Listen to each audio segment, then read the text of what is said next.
Hi, I'm Joe. This is Out of Shape Music, here to talk about all things music.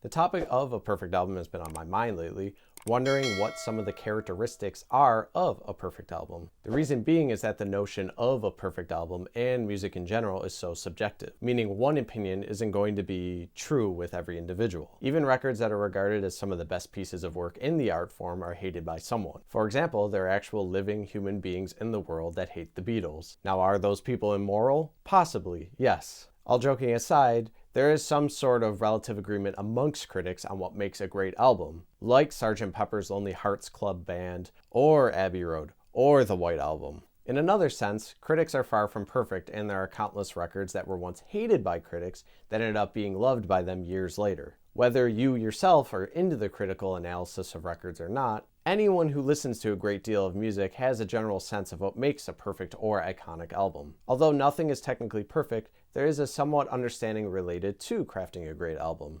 However, as noted, music is subjective, and what is technically deemed as being great won't be for every person. Nevertheless, let's take a quick look at what I think makes a great album and why certain albums stand out from one another. Originality is arguably the most crucial element in a great record. Whether you're referring to MF Doom, Pink Floyd, Notorious B.I.G., or The Clash, all of these artists are truly original. As soon as you hear a track from any of them, you know who they are immediately. It takes a disturbing amount of time for musicians to become truly original, which is why it's such a rarity for most artists to craft perfect records. Even originality itself isn't enough for great albums. It's just the foundation in which a great album needs to exist. The obvious statement for talent is a clear aspect of any great artist or musician. However, talent isn't enough for crafting a perfect album. For instance, someone can be incredible at singing or at guitar, but not be able to create a great record. Other than just talent, the drive of an individual is just as crucial of a point for a great album, meaning that the group or person behind the record wants it to be as good as it can be without rushing it. On the contrary, though, there are some rushed and not thought out records that can be masterpieces as well.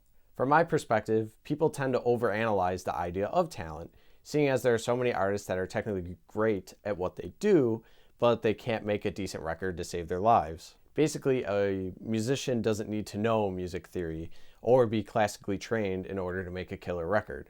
Considering the vast number of albums that are deemed to be great or all over the place in their actual meaning, musicians don't have to force a perspective. Basically, whatever comes out of their own musical endeavor is a result of their own challenge. A lot of musicians try to overthink and outdo their musicianship, but that really isn't necessary. Then again, pushing themselves to see as far as they can go is also a good thing. But going back to the thought of not pushing themselves too hard, some of the best records I know of are relatively one-dimensional, but they served a purpose and moved that specific genre forward. Although the subjectivity of albums is hard to dispute, more people are in agreement on certain albums that are deemed perfect or great, as opposed to mediocre albums. The last point to make is the assumption that there technically isn't a perfect album, and that's what makes music so special. For example, one of my favorite records is Pink Moon by Nick Drake. For those that don't know, Nick Drake was an English musician known for his acoustic guitar-based songs who failed to reach a wide audience during his lifetime. His last release, Pink Moon, which came out in 1972, didn't sell well initially, but it has since garnered significant critical acclaim.